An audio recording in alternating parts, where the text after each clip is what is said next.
कौन मासे मैया मोरया वाली कौन दिन बैठल हो ए ललना कौन दिन हो खेला पूजनवा मैया रे मोरा हुल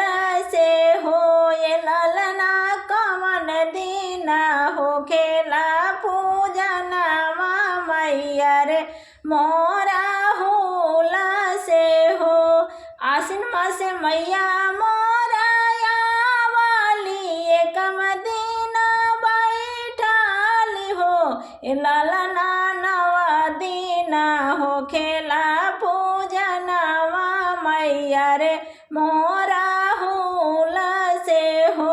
ए ललना नवा दिन हो खेला पूजनवा मैया रे मोरा हुल से हो।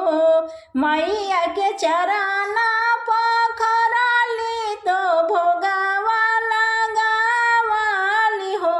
ए ललना आरती उतारी भजन गावली मैया मोरा हुल से हो ए ललना आरती उतारी पचरा गावली मैया मोरा हुल से हो।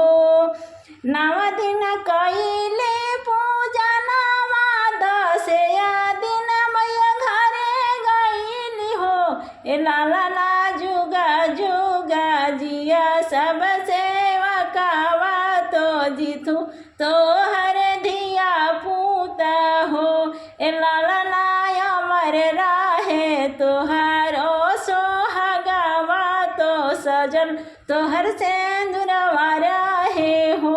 ए ललना अमर रहे तोहारो लालनावा तो सजन नैहरा ससुरा रहे हो।